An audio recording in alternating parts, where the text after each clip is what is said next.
4-р бүлгийн 1-р хэсэг.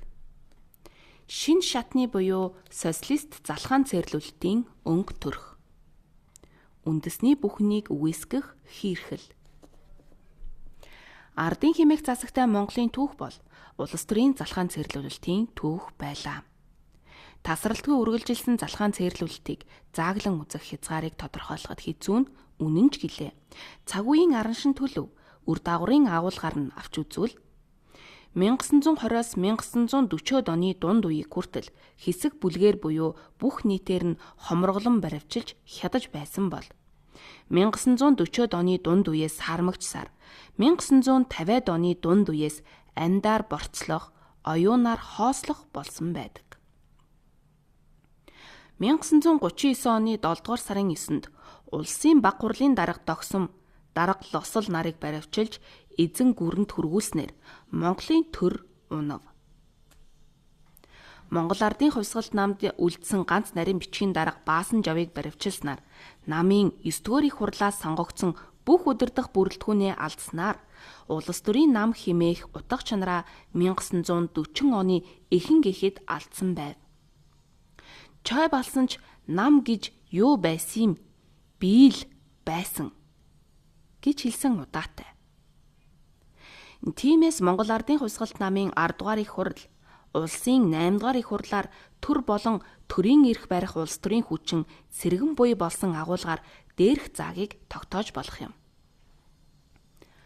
1940 онд батлагдсан Маршал Чой Балсангийн хэмээх үндсэн хуулиар Монгол Ардын хувьсгалт нам бол улс, нийгмийн бүх байгууллагуудыг удирдан чиглүүлэгч мөн гэж хуульчилснаар ийхүү хувьсгалт нам нийгмийн толгойд гарсныг үндсэн хуулиараа хуульчлан тунхаглаж 30-аад оноос Сталины тусгай албадын гараар сурган боловсруулагдсан Цэдэн балгийгч залуу түүний тэргүүн сэнтид залагджээ.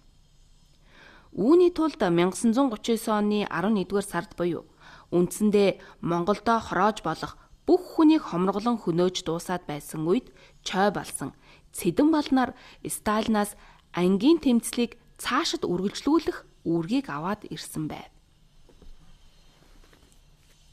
Үүгээр ангийн тэмцлийн буюу хувьсгалт залхаан цэрлүүлэлтийн шинэ үе эхэлсэн гэж үзэж болох бөгөөд дээрх заалт нь намын ноёрхлыг хэмжээ хязгааргүй болгохын үндсийг тавилаа. Намын их хурлаар баталсан Монгол Ардын хувьсгалт намын шинэ үрийн хөтөлбөрт хүн ардын мэдрэлд байгаа феодализмын үлдэгдэлтэй тэмцэх, капиталын ба мүлжигч этгээдийг хязгаарлах, зайлуулах бодлогыг тус намаас тавина гэж заасан нь ангийн тэмцлийн хурц үзүүр тийшээ чиглэх ёстойг анхааруулжээ.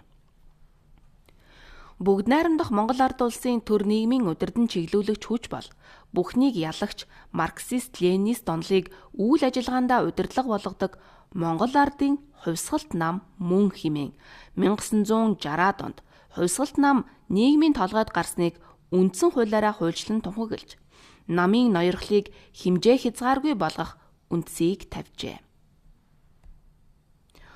Улс төрийн залхаан цэрлүүлэлтийн баримтуудыг тоожох нэг хэрэг. Харин нөхцөлдүүлсэн хүчин зүйлүүдийг хэн, юуны учир ийм байдалд хүргэсэн болон тэдгээрийн хоорондын хамаарлыг өөрөөр хэлбэл хэлмэгдүүлэгч субъект хэн болохыг олж харалгүйгээр учир шалтгааныг ойлгоход хэцүү. Өмнөх үеийнхээ тусгайлан тодотгож дуртаагүйч тухай бүрийн байдлаар нь илэрхийлсэн.